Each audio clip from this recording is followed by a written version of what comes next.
न जायते म्रियते वा कदाचिन नायं भूत्वा भाविता वा न भूयः अजो नित्यः शाश्वतोऽयं पुराणो न हन्यते हन्यमाने शरीरे। आत्मा के लिए किसी भी काल में न तो जन्म है न मृत्यु, वह न तो कभी जन्मा है, न जन्म लेता है और न जन्म लेगा। वह अजन्मा, नित्य, शाश्वत तथा पुरातन है। शरीर के मारे जाने पर वह मारा नहीं जाता।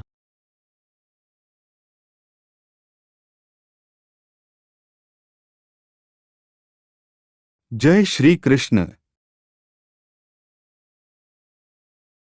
गुणात्मक दृष्टि से परमात्मा का अनुवंश परम से अभिन्न है। वह शरीर की भांति विकारी नहीं है। कभी कभी आत्मा को स्थायी या कूटस्थ कहा जाता है। शरीर में 6 प्रकार के रूपांतर होते हैं। वह माता के गर्भ से जन्म लेता है, कुछ काल तक रहता है, बढ़ता है, कुछ परिणाम उत्पन्न करता है, धीरे धीरे क्षीण होता है और अंत में समाप्त हो जाता है। किंतु आत्मा में ऐसे परिवर्तन नहीं होते। आत्मा अजन्मा है, किंतु चूंकि यह भौतिक शरीर धारण करता है, आत्म शरीर जन्म लेता है।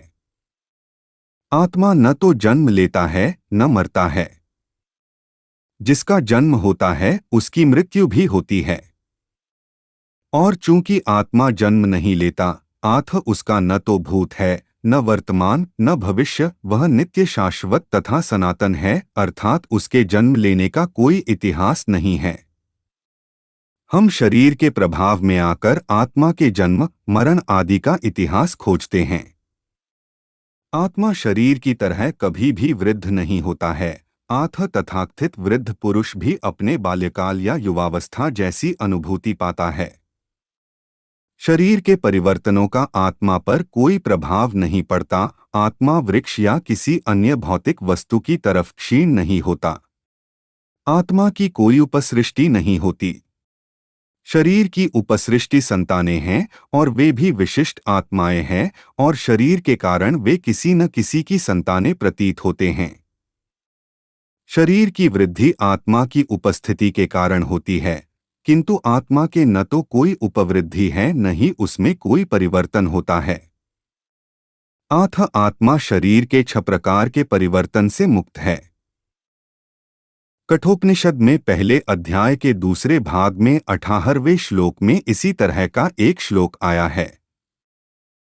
न जायते म्रियते वा विप्वश्रिचन्नायण कुतेश्रिचन्न बभूव कश्रिचक अजो नित्य शाश्वतोयं पुराणो न हन्यते हन्यमाने शरीरे। इस श्लोक का अर्थ तथा तात्पर्य भागवत गीता के श्लोक जैसा ही है, किंतु इस श्लोक में एक विशिष्ट शब्द विपश्चित का प्रयोग हुआ है, जिसका अर्थ विद्वान या ज्ञानमय है। आत्मा ज्ञान से या चेतना से सदैव पूर्ण रहता है। आत्म चेतना ही आत्मा का लक्षण है। यदि कोई हृदयस्थ आत्मा को नहीं खोज पाता, तब भी वह आत्मा उपस्थिति को चेतना की उपस्थिति से जान सकता है। कभी कभी हम बादलों या अन्य कारणों से आकाश में सूर्य को नहीं देख पाते, किंतु सूर्य का प्रकाश सदैव विद्यमान रहता है। हमें विश्वास हो जाता है कि यह दिन का समय है। प्रातःकाल ज्यों ही आकाश में थोड़ा सा सूर्य प्रकाश दिखता है, तो हम समझ जाते हैं कि सूर्य आकाश में है। इसी प्रकार चूंकि शरीरों में, चाहे पशु के हो या पुरुषों के, कुछ न कुछ चेतना रहती है, हम आत्मा की उपस्थिति को जान लेते हैं। किंतु जीव की यह चेतना परमेश्वर की चेतना से भिन्न है, क्योंकि परम चेतना तो सर्वज्ञ है, भूत, वर्तमान तथा भविष्य के ज्ञान से पुनः व्यष्टि जीव की चेतना विस्मरणशील है। जब वह अपने वास्तविक स्वरूप को भूल जाता है, तो उसे कृष्ण के उपदेशों से शिक्षा तथा प्रकाश और बोध प्राप्त होता है। किंतु कृष्ण विस्मरणशील जीव नहीं है। यदि वे ऐसे होते तो उनके द्वारा दिए गए भगवद गीता के उपदेश व्यर्थ होते। आत्मा के 2 प्रकार है, एक तो अणु आत्मा और दूसरा विभु आत्मा। कठोपनिषद में पहले अध्याय के दूसरे भाग में 20वें श्लोक में इसकी पुष्टि इस प्रकार हुई है। अनोर्णीयान महतो महीयानात्मास्य जंतोर्निहितो गुहायां। तमकृतुः पश्यति वीक्षोको धातुः प्रसादान महिमान्मात्मनः। परमात्मा तथा अणु आत्मा दोनों शरीर रूपी उसी वृक्ष में जीव के हृदय में विद्यमान है, और इनमें से जो समस्त इच्छाओं तथा शोकों से मुक्त हो चुका है, वही भगवत कृपा से आत्मा की महिमा को समझ सकता है।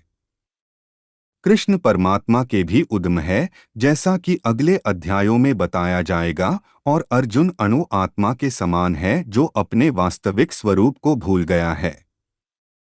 अथ उसे कृष्ण द्वारा या उनके प्रामाणिक प्रतिनिधि गुरु द्वारा प्रबंध किए जाने की आवश्यकता है। और इसे के साथ आज हमने दूसरे अध्याय का 20वें श्लोक का तात्पर्य देखा। अब हम कल 21वें श्लोक का तात्पर्य देखेंगे। हरे कृष्ण कृष्ण कृष्ण हरे हरे, हरे राम राम राम हरे हरे।